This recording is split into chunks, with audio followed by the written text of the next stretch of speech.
مرحبا وأهلا بكم في برنامج داخل واشنطن. معكم مضيفكم روبرت ساتلوف. إنها موقع أطول هروب أمريكا قاطبة، وهي كذلك الدولة التي نخوض فيها ما يطلق عليه الكثيرون اسم حربنا المنسية. قبل وصولنا إلى هناك بوقت طويل كان اسمها مقبرة الإمبراطوريات، لأن آخرين قبلنا البريطانيين والروس مثلا علقوا هناك بدورهم. الدولة هي أفغانستان، وبعد 18 سنة من الحرب يقول رئيس ترامب إن هناك فرصة للسلام. لمناقشة فرص تحقق السلام في أفغانستان يسرني أن أرحب بلجنتنا التي تضم خبيرين مارفن واينباوم وكينيث كاتسمان. Welcome back to Dakhel, Washington. At the recent State of the Union address, President Trump got a rare full-room standing ovation when he called for the end of America's endless forever wars. Chief on that list is the war in Afghanistan, America's longest war. And that's what we're discussing today with Marvin Weinbaum and Kenneth Katzman. So, gentlemen, first let's describe some of the context here. America's longest war, how did it begin and why? Marvin? 9/11. We had no interest really in regime change in Afghanistan. We had but one objective, and that was we wanted our hands on Osama bin Laden, primarily because of actions of al-Qaeda in Africa when two embassies were attacked. But 9/11 was clearly a case here where we were given no choice, it was felt here, but to extricate him ourselves because the Taliban regime refused to render him up. Ken, let's just remind viewers, Afghanistan is important strategically. Is that right? It is. I mean, I would say it's less so recently, but it's U.S. commanders. It is a base. There are 20-some-odd terrorist groups operating out of Pakistan. So it's important in the region as well as for itself to make sure terrorist groups do not nest again in Afghanistan. But it also gives us a platform to watch and even operate against terrorist groups near Afghanistan. So it's important for those dimensions as well. And just to remind our viewers, Marvin referred to September 11th, Al-Qaeda, a mostly Arab Muslim terrorist group, but the Afghan people are not Arabs, correct? They're not Arabs, and before Al-Qaeda, there was no international terrorism emanating out of Afghanistan from Afghans. You remember the Mujahideen who fought against the Soviet Union, various groups. The Afghan groups were not at all involved in international terrorism. It was, as you say, the Arabs and others who had safe haven there that were involved in jihadism, international terrorism. And so who then, Marvin, is this group called the Taliban? Well, the Taliban are really, mean students. They were primarily students in madrasas in Pakistan. These were refugee Afghans. They were led, and Mullah Omar, who was their spiritual as well as their political leader, they were led by someone who had been there during the jihad during the 80s, as were some of the other leaders. But essentially, this was a group of young Afghans, some very idealistic, certainly very Islamic in their beliefs, and they saw what was going on in Afghanistan, and that was anarchy. The Mujahideen, who had been the victorious party in 1992, were fighting among themselves. It was a bitter civil war in Kabul primarily, but the rest of the country was in a state of anarchy or in the hands of warlords who were utterly rapacious. They were really gouging the rest of the country. And so the Taliban did what? So the Taliban came in 1994. They came in and they took over pretty much Kandahar, the second largest city in the country. And everybody woke up to them because they took it over without a fight. There was a big vacuum there. And over the course of the next 2 years, in '96, they were able to capture Kabul. Essentially, they just walked through the country. The government, such as it was, folded completely. And as a result, they became effectively the government of Afghanistan, although they did not consolidate their power until they almost did in 2001, just when 9/11 took place, September 11th. And at that point, what happened was 9/11 snatched victory out of the hands of the Taliban, who were about, as I say, to complete their takeover of Afghanistan. So, Ken, earlier you said that Afghanistan was never a source of global terrorism. Till Al-Qaeda came. Why did the Taliban provide safe haven to a group committed to global terrorism? Well, let's remember, bin Laden was supporting the Mujahideen when they were fighting the Soviets. He was bringing Arab volunteers to fight alongside the Mujahideen. He was bringing money, donations, and so there was a certain residual sympathy and welcoming of him being in Afghanistan. Then, however, when he went back to he was in Sudan for a while. He even returned to the kingdom even after the Mujahideen took over. Then he went to Sudan, back to Afghanistan in the early 90s. And he was simply allowed to be there because he had been so helpful to the Mujahideen against the Soviets. He then used his enclave in Afghanistan as a base to conduct and orchestrate this worldwide jihad. And first the Mujahideen, then the Taliban, they gave him hospitality. They refused to expel him. We tried to get them to extradite him. Before 9/11, we were trying to get them to turn him over. They did not do it because of this hospitality. So let me ask you, Ken, back to the war story. It didn't take very long for American forces and allies to defeat Al-Qaeda. Right. The terrorists behind September 11th that you pointed out. Why didn't we just get out then? That was talked about. That was an option. But the view that the Bush administration took was that if we leave without creating a strong central government and without a stable situation, Al-Qaeda would simply return and nest again. So there was a decision that we needed. Remember, when the Soviets left Afghanistan, we left, and then it fell into chaos, as Marvin was saying. There was a decision that we're not going to repeat that mistake. Right. But at the same time, we were making clear we weren't going to be building the state. We were just going to stabilize it enough so that it could stand on its own. But we quickly discovered that the country, the state itself, had disintegrated. And you couldn't do that. You had to essentially recreate the institutions which were going to be able then to provide the security that the country would need if it was going to stand on its own. And as the Soviets found when they went into Afghanistan in 1979, and they also thought they could come in and then leave, they found they couldn't, because if they had left after they had changed the government there, government they wanted to get rid of, if they had done so, they felt that the Islamists would then take over the country. So they found themselves trapped, just as we did, in that sense of trying to create a government that could sustain itself. So about how far into the war in Afghanistan did we come to this point where we realized that it wasn't just destroying Al-Qaeda, but the real challenge was building the new Afghanistan? Well, I think that we more and more realized we had an international threat here. At first we saw it just as getting rid of a nasty guy in Osama bin Laden.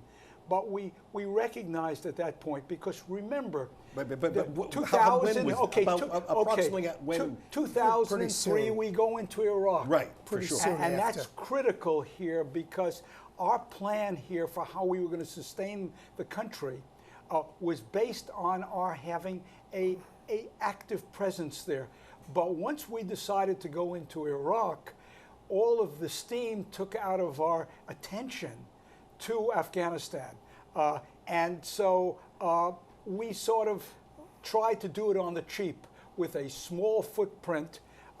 By 2006, we realized we had a major insurgency on our hands, and that was because the Taliban had taken refuge, along with al-Qaeda, in Pakistan, and they had regrouped, and they were now in a position to come back.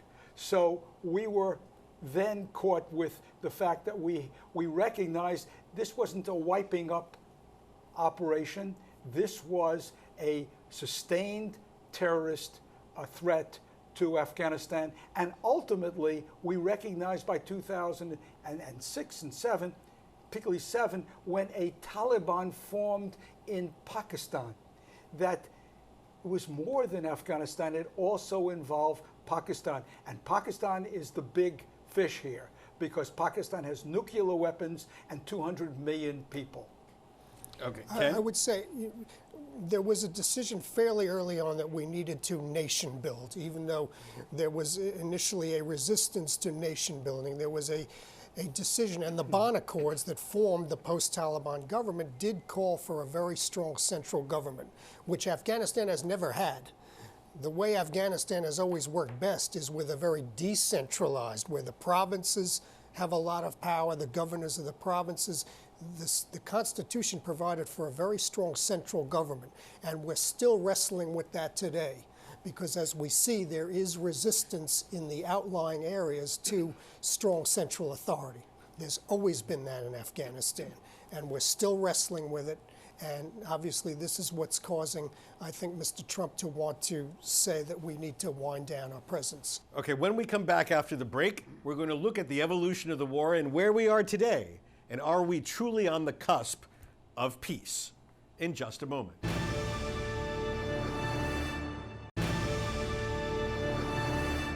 Our guests today include Marvin Weinbaum. Marvin is Professor Emeritus of Political Science at the University of Illinois at Urbana-Champaign, and he formerly served as an analyst on Pakistan and Afghanistan in the U.S. Department of State's Bureau of Intelligence and Research. Currently Director for Pakistan Studies at the Middle East Institute, he's the author and editor of 6 books and more than 100 journal articles and book chapters on Afghanistan, Pakistan, Central Asia, and U.S. policy. Sitting to his right is Dr. Kenneth Katzman. Ken is a senior analyst on Iraq, Iran, Afghanistan, and Persian Gulf affairs at the Congressional Research Service, the independent agency responsible for conducting analysis for members of the U.S. Congress. His responsibilities include analyzing regional developments to assist members of Congress in their legislative and oversight responsibilities. And Ken today is here in his personal capacity, so don't hold anybody on Capitol Hill responsible for what he says. So, gentlemen, President Trump recently sounded very optimistic that after 17 years of war and years in which we've been unable to stamp out the Taliban insurgency throughout the country, optimistic about peace with the Taliban. Is that optimism warranted? Ken? Well, of course, if one wants to end a war, one can end it. Mr. Trump has the authority he's within his authority to end it. I would say a lot of commanders who have been fighting U.S. commanders who have been fighting in Afghanistan are quite skeptical. I would say probably the current command in Afghanistan is extremely skeptical. The Taliban have been having success on the battlefield. So the question is, if Mr. Trump does indeed leave, with or without a good peace deal or a firm peace deal, what's going to happen? Are we looking at another Vietnam where there's a deal and then the Viet Cong basically roll over and take over? Are we looking at the Taliban coming back to power, which would be a psychological debacle given what we went through in Vietnam, the evacuation of Saigon? Maybe the viewers remember, maybe they don't. if we have something like that again, given that 9/11 came from Afghanistan, it could be psychologically very difficult on the American public. So, Marvin, let me ask you specifically. Evidently, this optimism is based on the idea of a promise or a commitment from the Taliban not to allow Al-Qaeda or other terrorist groups to operate against the United States from their territory. Well, is this a promise in which we should have confidence? Well, look, they've been arguing for some time that we wiped our hands of Al-Qaeda and the others. Oh, we're a standalone here. So that's not really new. That's not a concession. They have really held this position all along, but it's what we want to hear.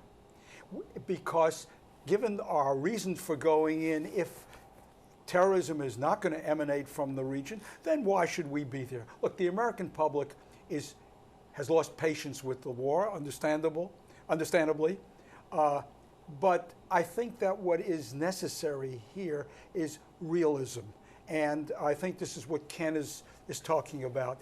The fact is that if we think the situation now is not a good one, and it's not, momentum has moved with the Taliban, but nevertheless the state holds. If we think that this is is unfortunate, it could be worse. It could be much worse. And the wrong kind of move here could very well lead to the kind of situation there where you've got a bloody civil war, because if the government fails, it's unlikely that the Taliban will step in as they did in the 1990s. Now it's a much more diversified, decentralized, both government side and the Taliban. So what we're looking at here is a chaotic civil war. But why has the Taliban proven to be such a difficult adversary? Well, they have safe haven in Pakistan, and they do have some support in some of the outlying districts. You know, there is disgust with governmental corruption. There is disgust with a lot of the steps the government lack of capacity to deliver social services. So there is some support. They also derive a great amount of funds from drug trafficking and other nefarious activities. I would say they are not popular. If you take a poll in Afghanistan, they are not popular. They would not be welcomed in as they were in 94 to 96. Right. But they have enough to be able to battle their way in if the U.S. completely leaves. You earlier mentioned the South Vietnam analogy. Right. What is the view of the government of Afghanistan toward the idea of an American Taliban deal? Oh, they are extremely nervous about it. First of all, the envoy Zalmay Khalilzad, who was ambassador in Afghanistan just after the new government in the early 2000s, he is negotiating with the Taliban. The Ghani, the Kabul government, has not even been involved in those discussions right now, which makes Kabul look like even more of a puppet than the Taliban say they are.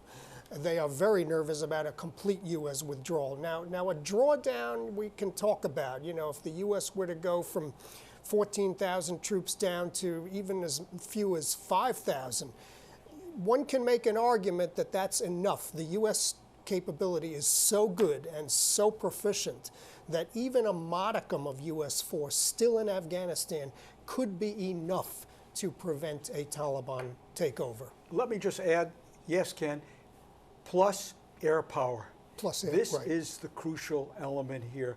We've been able to fend off their really getting the kind of momentum that could really be frightening at this point through extraordinary efforts here to hit them from the air. And as long as we keep that in, we could probably, again, buy the time. Because that's what we're doing. We're buying time for them to put their act together. Now, they haven't done so. Them being the Kabul government. The Kabul government and the political class, they haven't done it, and that's the problem.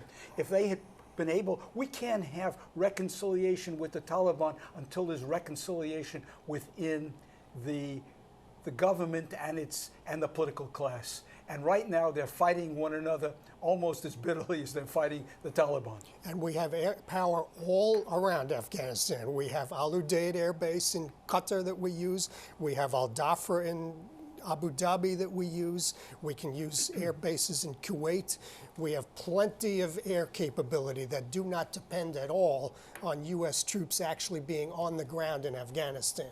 Now, obviously, the troops being there help because they can identify targets, but Afghanistan is not needed per se to continue to conduct air operations in Afghanistan. So I'm hearing both of you say, Mr. President, shrink our presence, but don't withdraw America completely from Afghanistan.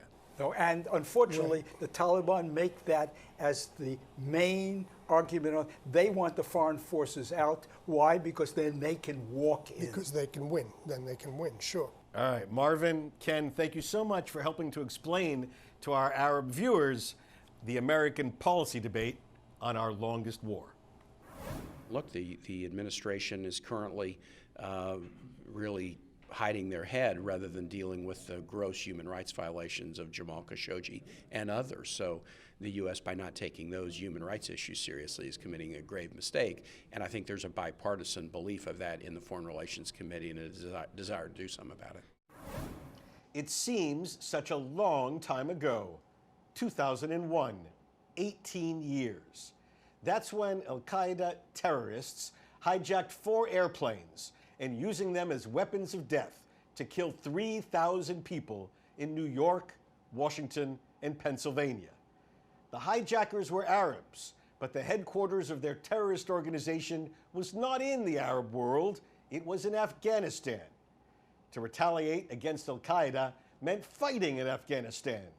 The target was not just al-Qaeda, but the extremist Taliban rebel group. The Afghan War was born. It is worth remembering that this was started as one of the most popular wars in American history. There was no doubt about bin Laden's responsibility for the September 11 attacks, no doubt that his group was based in Afghanistan, no doubt that the Taliban protected him. Of 535 members of Congress, in the House of Representatives and the Senate, only one, just one, voted against the authorization for use of military force that gave legal backing to the war on terror, and specifically the war in Afghanistan. That was a long time ago. Since then, the war has gone through many phases. On the positive side, we and our allies have decimated al-Qaeda, killed bin Laden, and restored democratic government to Afghanistan, ending the tyranny of Taliban rule. On the negative side, the Taliban continue to control huge parts of the country, wreaking havoc even in the capital, and the potential for Afghanistan to once again become a safe haven for the world's worst terrorists is frightfully real. Every American would welcome an end to our involvement there and the return of the approximately 15,000 troops there now. And every American cheered when President Trump said at the State of the Union that the prospect of ending the war in Afghanistan is real and close. We have no designs in Afghanistan and would be thrilled to close the last chapter on that war.